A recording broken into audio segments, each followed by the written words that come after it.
Thanks, Ben. Just a bit of housekeeping before we start, please. Can everyone please turn off their mobile phones?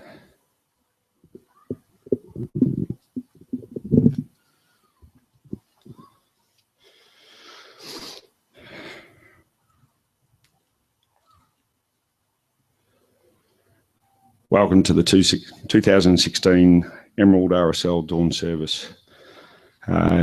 Very happy to see the large crowd turn out, and my pleasure to introduce our President, Mr. Peter Maloney.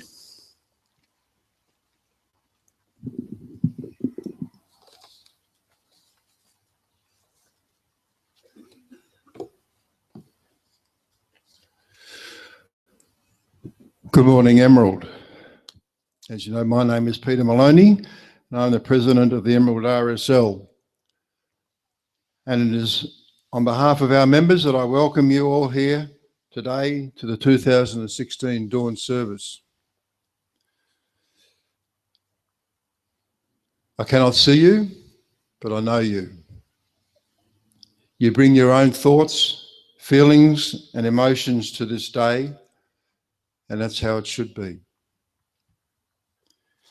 Many of you have told me that you would never miss this memorable event, and you return faithfully every year. And for many of you, this is your first time. Welcome to you all, from Emerald and afar. 12 months ago, we welcomed the Governor-General of Australia, Sir Peter Cosgrove, to Emerald to open our new ANZAC Place and ANZAC Walk. And we held our first ANZAC Day ceremony here for the first time. We're very proud of our ANZAC Place and Walk, which is now an enduring part of the Emerald landscape.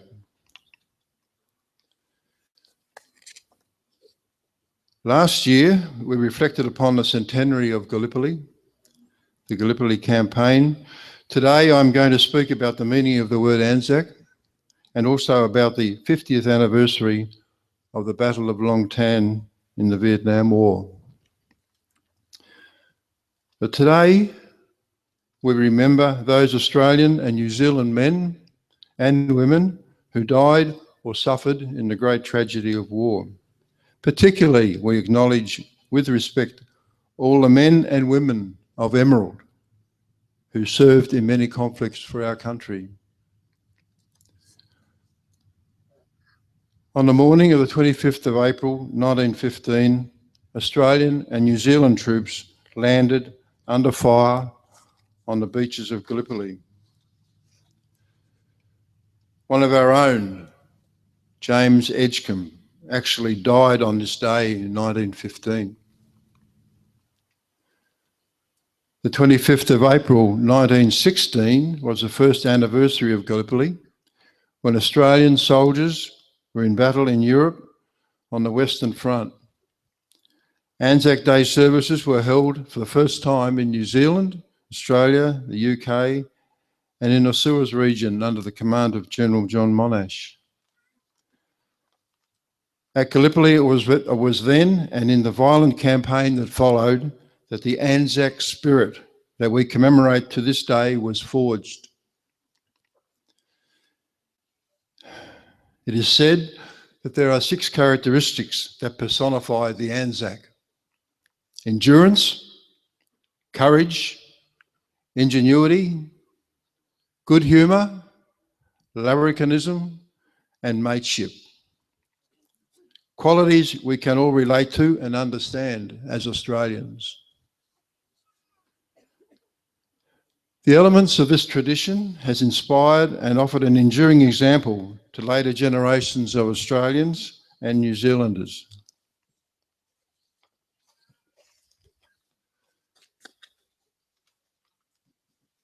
Each year we pay homage not only to those original ANZACs, but to all who died or were disabled during their service for their country. They have enriched their nation's history. The Battle at Gallipoli and the forging of the ANZAC Alliance was not to happen again until 1965. It was the Vietnam War when Australian and New Zealand military forces were brought together once more as part of the task force at Phuoc Toi province, and the ANZAC Alliance was reunited. This year marks the 50th anniversary of the Battle of Long Tan, when D Company of the 6th Battalion RAR faced a formidable foe of some 2,000 to 3,000 North Vietnamese regulars and local force Viet Cong. It would have been a military defeat of insurmountable proportions had it not been for the determination of the 103 men on the ground of D Company and the sustained and accurate fire of the New Zealand 161 battery of 105mm pack howitzers that met every call for supporting fire from D Company for 3.5 hours of the battle, only stopping briefly enough to allow 2 9 Squadron RAF Hueys dropping ammunition wrapped in blankets to D Company. Heavily outnumbered but supported by strong artillery fire, D Company held off a major assault before a relief force of cavalry and infantry from Nui Dat fought their way through. Darkness fell and the Viet Cong withdrew.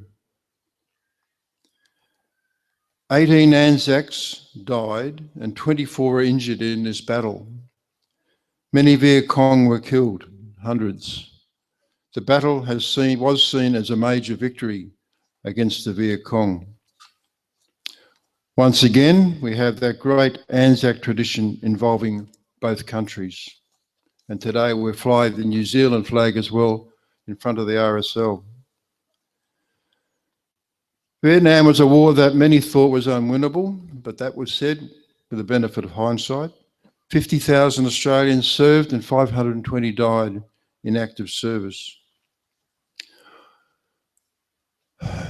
On their return to Australia, those who served in Vietnam faced vilification and abuse due to the unpopularity of Australia's involvement.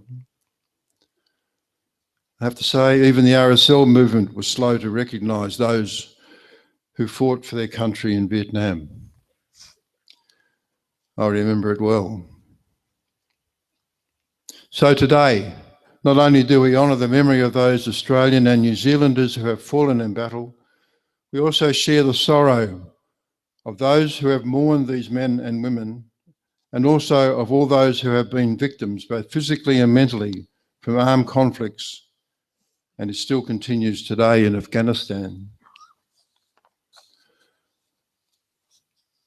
There are many ways we can commemorate the spirit of the Anzacs and help the younger generations of today remember the Australians who have fought and died in wars in order for them to have the freedom they enjoy today, which we take for granted. The sun is setting on the heroes of our largest war, and now the responsibility shifts to my generation of Vietnam vets to maintain a tradition which we now proudly do.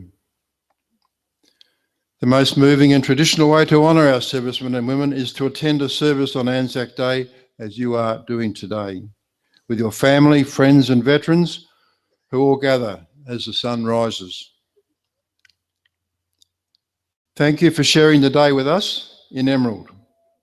I'm proud of you.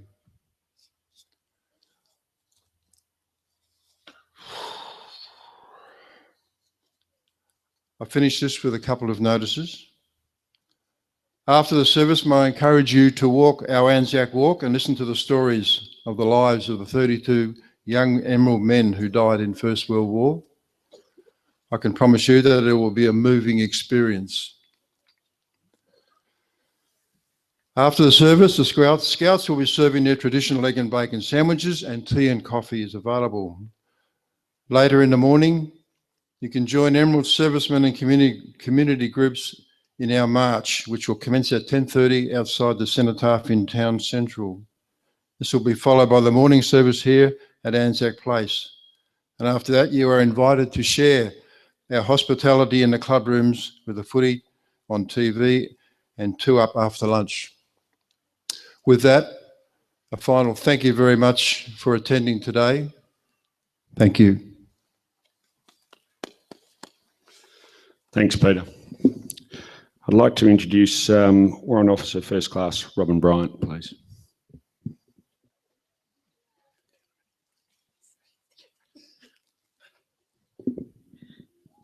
Thank you. Good morning, ladies and gentlemen. My name is Warrant Officer Class 1 Robin Bryant. I'm a member of the Australian Army Psychology Corps in the Australian Regular Army. Last year was the 100th anniversary of the ANZAC. This year, I'll speak to you about the longest 20th century conflict in which Australians participated and the first time compulsory service was used.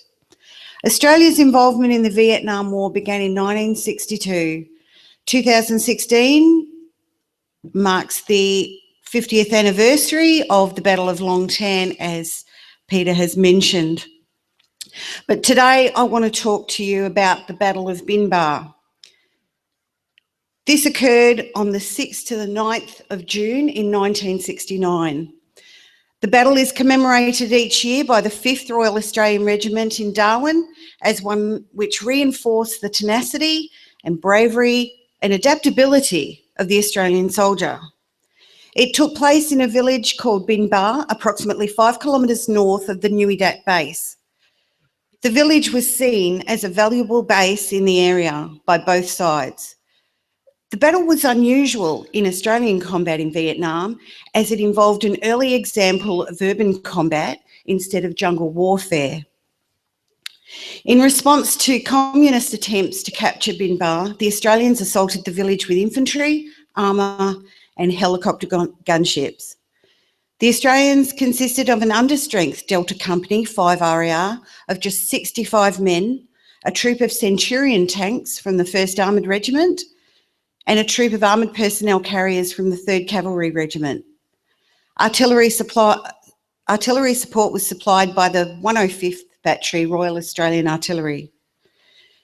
As the Australians moved through the village, they attempted to evacuate civilians to safety. They would later go on to assist the evacuees with resettlement. The assault on the village grew more dangerous as the Australians moved closer to the centre of the village.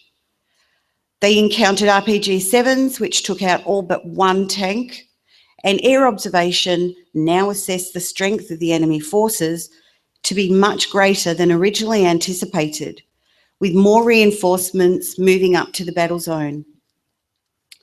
After sporadic, fierce fighting over 2 days, the Australians took the town on the evening of the 8th of June and then continued to defend it. During the fighting, a number of VC had removed their uniforms to blend in with the civilians of the village. They were then able to inflict further casualties on the Australians as they attempted to move them to the rear of the line and to safety. Despite the efforts to clear the village of civilians before the battle, a large but unknown number of civilians died. This fact later led to claims in the media of an Australian atrocity. 1 Australian killed and 10 wounded, whilst communist losses were 107 killed, 6 wounded and 8 captured. The battle was one of the major victories of the Australians in Vietnam, and although they would occasionally encounter communist main force units in the future, it effectively marked the end of such large-scale clashes. The Australian Regiment, the 3rd Cavalry Regiment,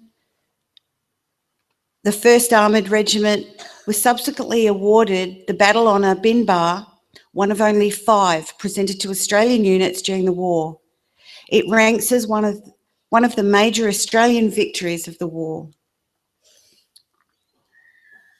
Those who served in Vietnam were not treated very well when they arrived back in Australia due to influences of political grandstanding and lobbying. The soldiers, sailors and airmen did what was required of them, saved many lives, and really should have been allowed to take pride in this. What was done and said then cannot be undone, but we can now at least acknowledge the service and sacrifices of those who served in the Vietnam War and say thank you.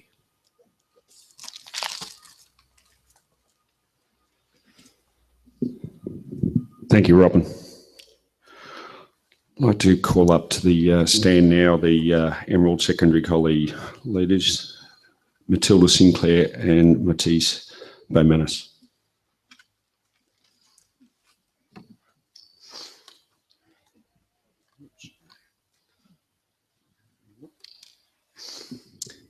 Good morning. My name is Matisse Bowmanis, and this is Matilda Sinclair.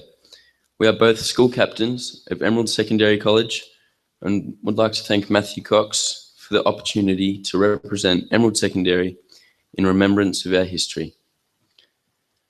On behalf of all the students and staff at the college, we would like to commemorate those brave ANZACs lost in battle. It touches us deeply, remembering those who sacrificed their lives for our beautiful country. Myself, as a younger generation Australian, understand the impacts of the lives lost and the importance of our country's freedom, and that should never be forgotten, lest we forget.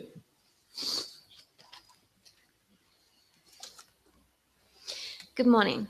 ANZAC Day, a day that in our country's history marks the anniversary of the first military action fought by Australian and New Zealand forces during the First World War.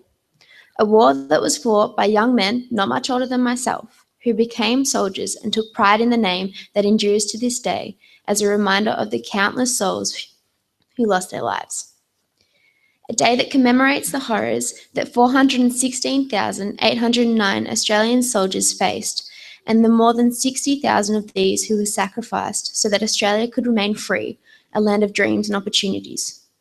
ANZAC Day, a day when we remember the fallen with heartfelt gratitude and national pride in honour of the legends who stood for a young federated nation, eager to stand tall and be counted, to protect both the young and the old, the past and the future generations to come. The sense of pride we have for these men and women is a precious commodity that should never be lost or forgotten, as the horrors of the trenches those brave soldiers endured should never be thought of as anything but heroic. Our small town of Emerald was not untouched by loss. We, as a community, lost many young men and women, and in remembrance we established our memorial walk to honour those who stood firm in their belief of a future that was bright, and a land that was prosperous, a nation that was growing. Forsaking their lives as fathers, sons, brothers and friends from all walks of life, they defended this land of ours. Their loss devastated their families and affected the wider community, and the ripple was felt far and wide. The solemnness and solidarity of this is not lost on us now.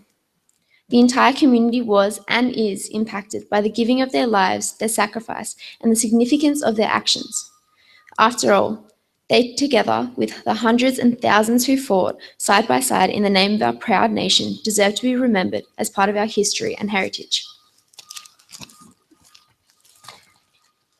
I have always been in awe and had the utmost respect for the soldiers who bravely fought for our freedom. But of course, we as a nation have been on the front line in numerous wars, both world wars, the Boer War, the Korean and the Vietnam Wars, the Gulf, and currently Afghanistan. All who have fought deserve to be recognised for their hardships equally. In 1942, the Kokoda Campaign was the last frontier to stop the Japanese from invading the shores of Australia through a base they intended to make in Port Moresby. Lasting 4 months. The battle was literally at our coastline border, and had the young men not fought, Australia would be very different. 3,779 graves are marked in the largest war cemetery in the Pacific of Brahmana, at the southern end of the Kokoda Track. 3,069 are known, and 237 are unknown. Australian soldiers from the fighting in Papua New Guinea. The bodies of these men lay together with 443 Allied soldiers, sailors and airmen.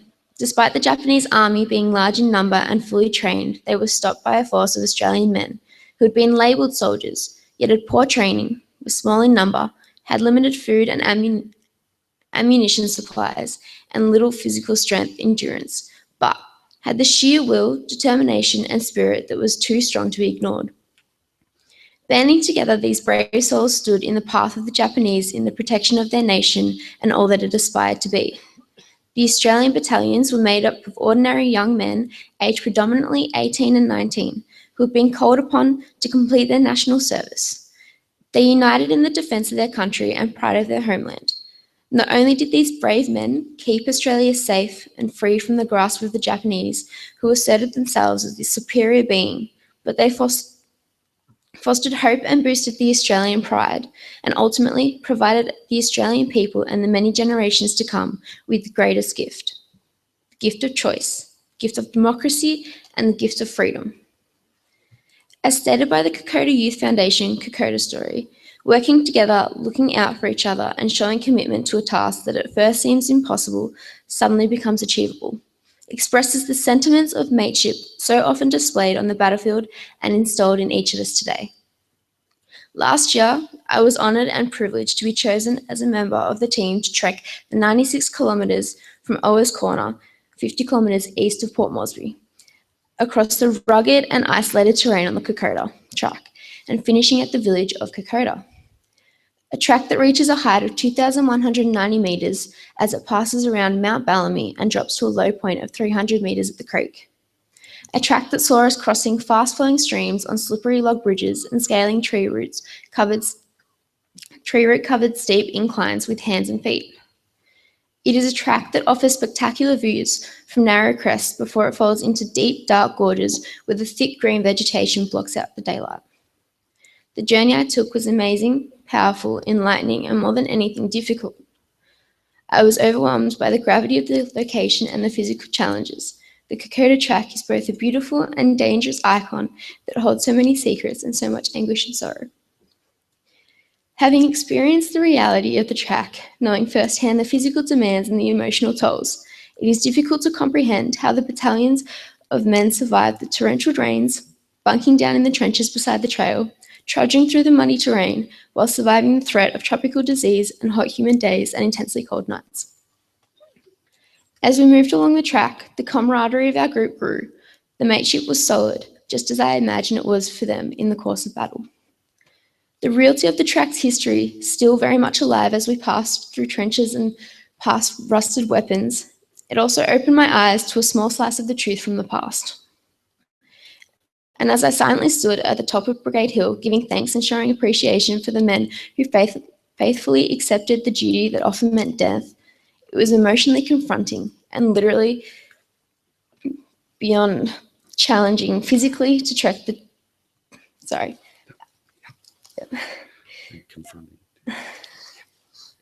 It was emotionally confronting to literally walk in their steps, beyond challenging physically to trek the very mountains they walked, and surreal to name and honour the 60 men who had fallen specifically in the battle at Brigade Hill. During a poignant ceremony, standing in the very place this had actually occurred. Porters, relatives of Fuzzy Wuzzy angels of the past, sang in their native tongue to pay homage to the bravery. The occasion was solemn as we commemorated their service, whilst all the time the view around us was breathtakingly beautiful.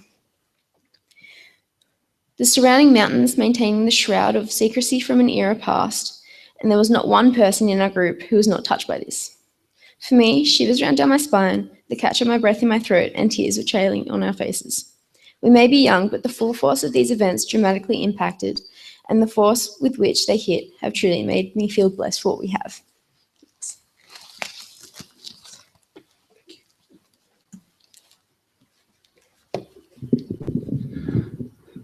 Thanks, Matisse and Matilda.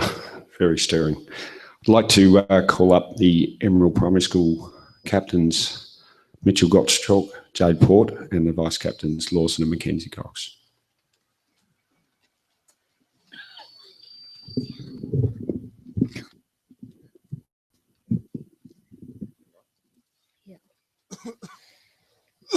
Good morning. My name is Mitchell and this is Jade, and we are the school captains of Emerald Primary School. We also have Lawson and Mackenzie, who are the school vice captains of Emerald Primary School. ANZAC Day is all about remembering everyone who has served in armed forces, not only in Australia, but everywhere. Lots of women and men have served their country in many different ways other than at the front line. This could have been back at home, front in supporting services, or in the armed forces all over the world to keep the peace after the wars are finished. Keeping the peace is just as important for our country as fighting in the war to restore peace. Many women and men who served their country in peace, time, or in supporting services have not been given recognition for their dedicated service to their country. Today, we have been given the honour of presenting medals to two of our community members who served during peace, time, and in supporting services.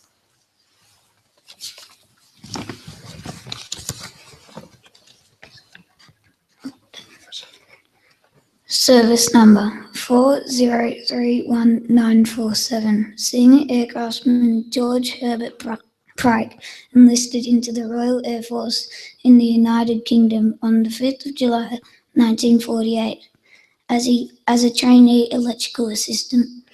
His postings included 38th Squadron Coastal Command in Malta, where he participated in Lancaster anti-submarine and air-sea rescue operations.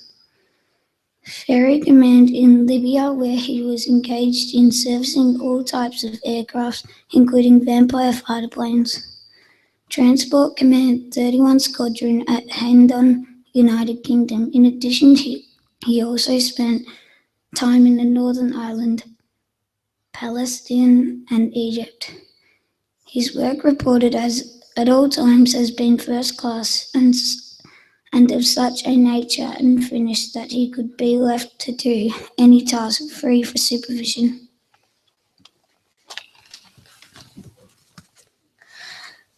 Squadron Leader W.M. Jamieson, Commanding Officer, RAF Station Hendon on the 16th of July 1953. Wrote, His conduct was exemplary. Leadership was very good and his dress and bearing was smart.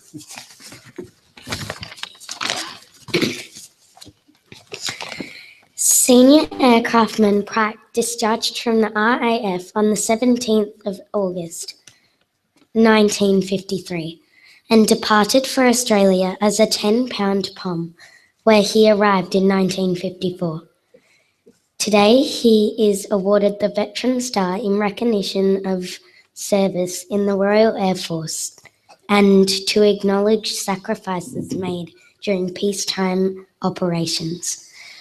Presenting the Veteran Star Medal to George today is his daughter, Warrant Officer Class 1 Robin Bryant, Australian Army Psychology Corps, Australian Regular Army.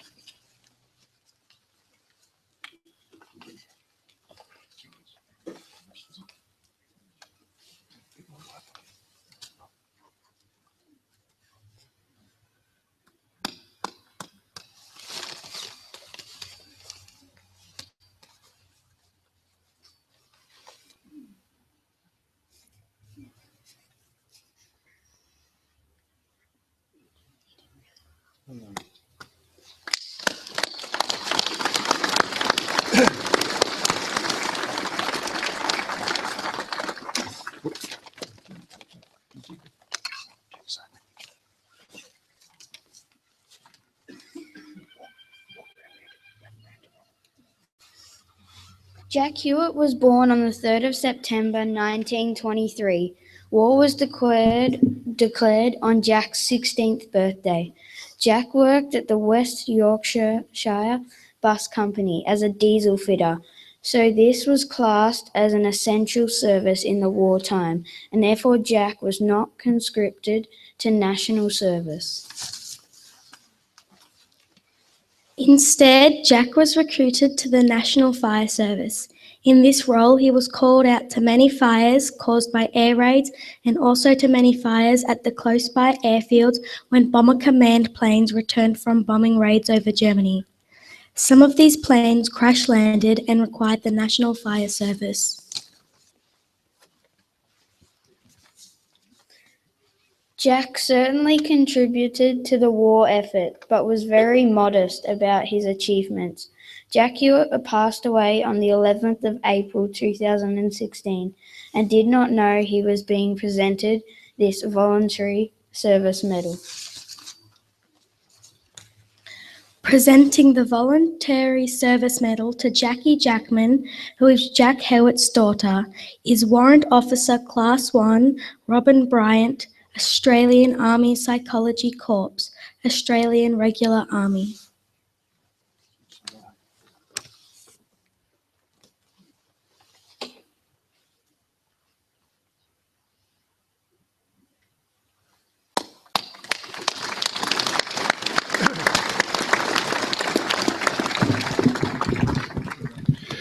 Thanks, Mitchell, Jade, Mackenzie and Lawson. Well done. Now, as a sign of respect, we'll lay the wreath. We'll be accompanied by the bagpipes of Ben over there, who sounded fantastic before. So if you're laying a wreath, if you can make your way to the cenotaph, please.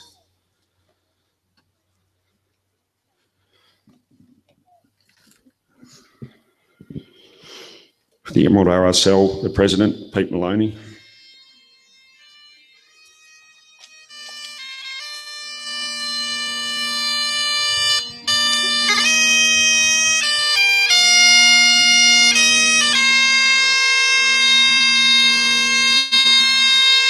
On behalf of Legacy, Reg Mabry, Vice President of the Emerald RSL.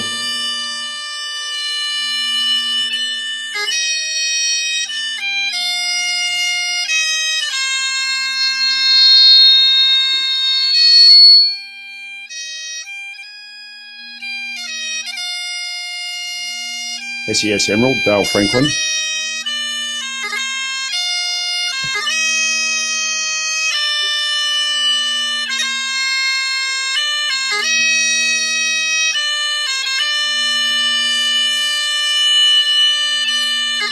CFA Emerald, Captain Paul Yandel.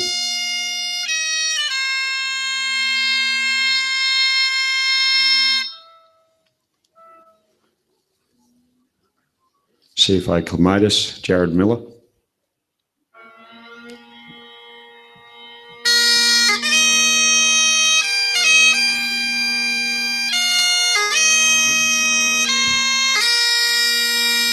Ambulance Victoria from Emerald, Brian McDonald.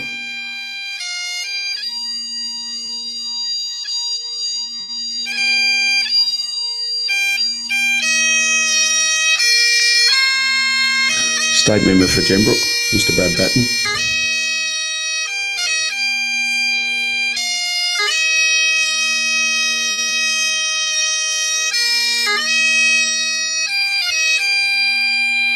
Member for Cardinia Council, Mr. Colin Ross.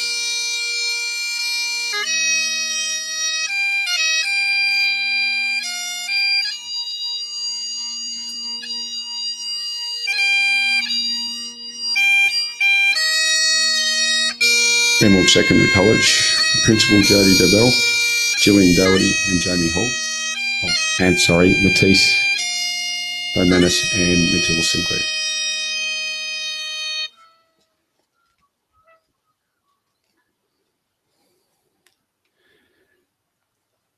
From the guides, Miranda Wright and Jessica Affleck.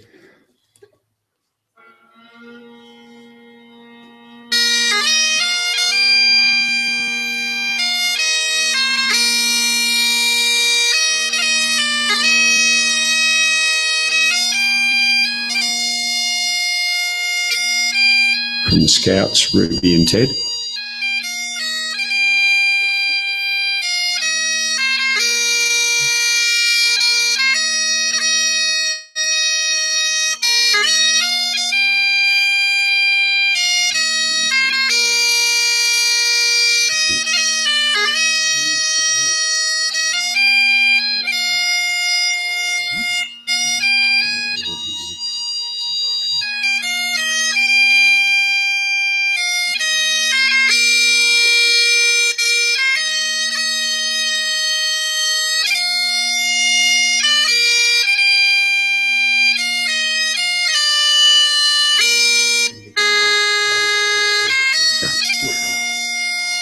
representative from the Benio Bank.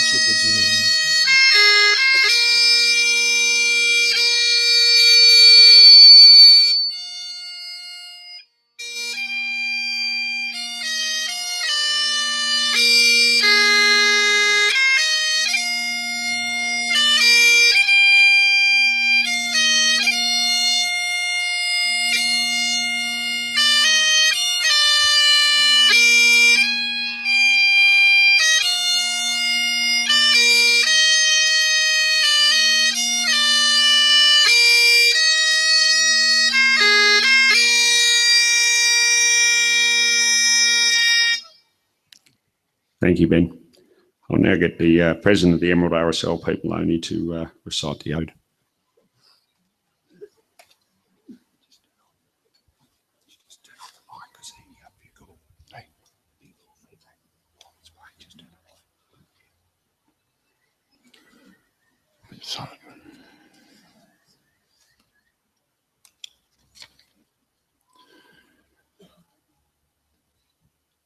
They shall grow not old, as we that are left grow old. Age shall not weary them, nor the years condemn.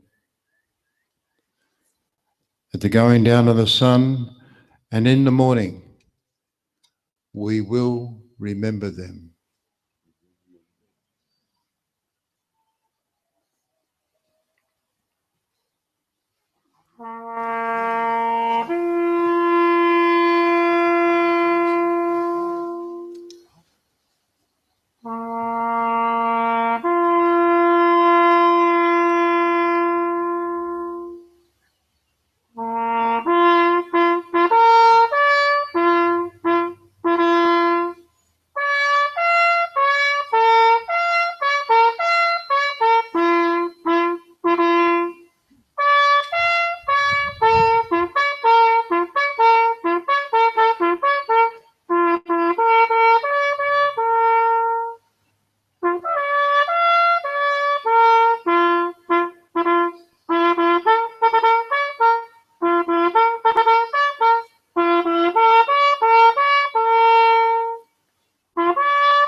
Lest we forget.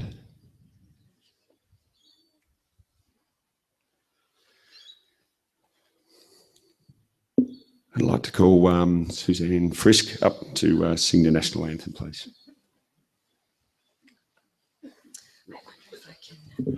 maybe step in front? Yeah. I'll do it here.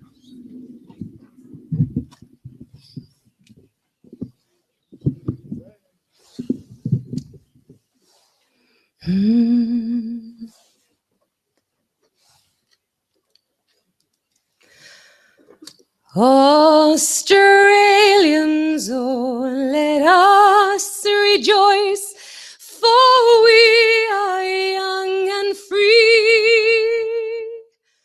We've golden soil and a wealth for toil. Our home is girt by sea. Our land abounds in nature's gift of beauty rich and rare. In history's page, let every stage advance Australia fair. In joyful strains, then let us sing. Advance Australia fair.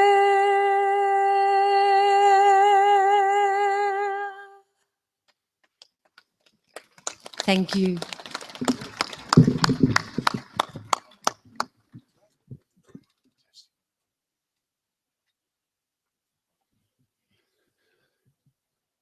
Everyone can just, we're going to have Mark Fenby play a song for us, but if you could just make a gap over there for the Cataflack Party to fall out.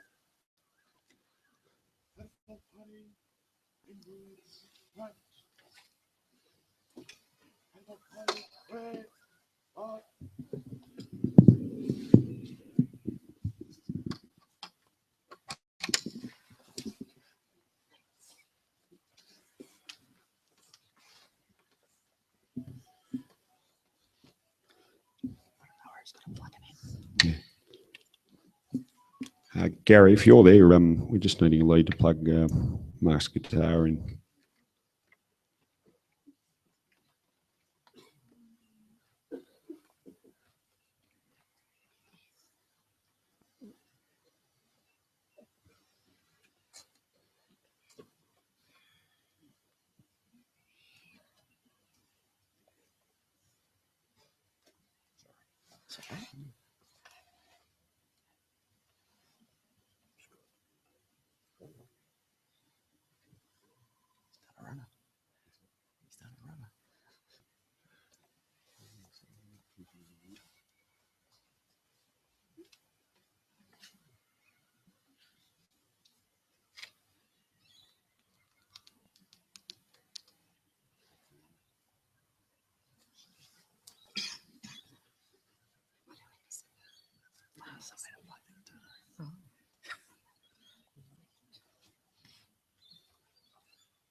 Hey, true blue,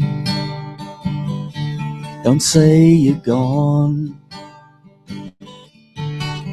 Say you've knocked off for a smoker and you'll be back later on. Hey, true blue.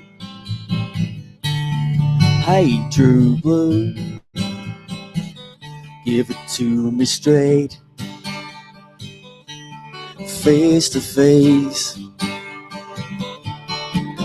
Are you really disappearing? Just another dying race. Hey, true blue. Hey, true blue.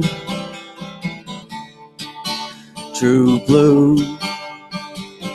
Is it me and you? Is it mom and dad? Is it a cockatoo? Is it standing by your mate when he's in a fight? Or just Vegemite? True blue.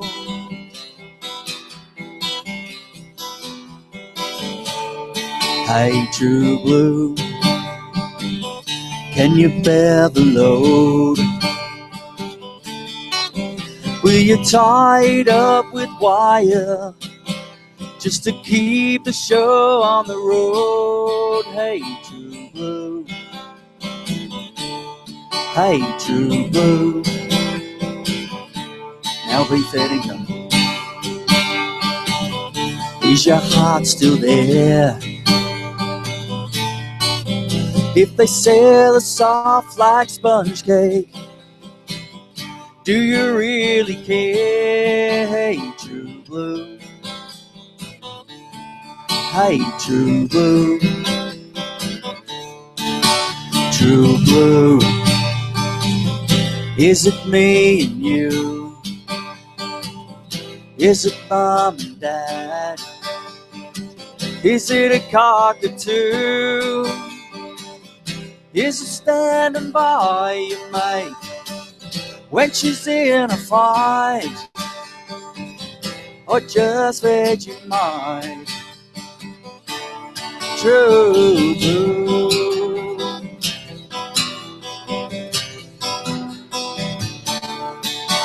True blue. Is it me and you? Is it mom and dad? Is it a cockatoo? Is it standing by your mate when he's in a fight? Or just Vegemite? True blue. I'm asking you. True blue. Is it me and you? Is it mom and dad?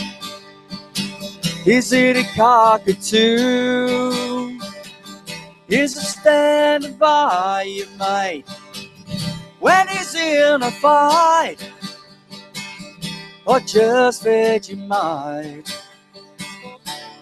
True blue.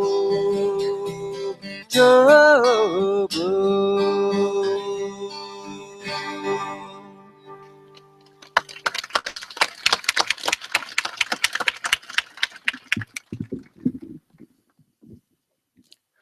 Thanks, Mark. Sensational as always. That concludes our Emerald RSL dawn service.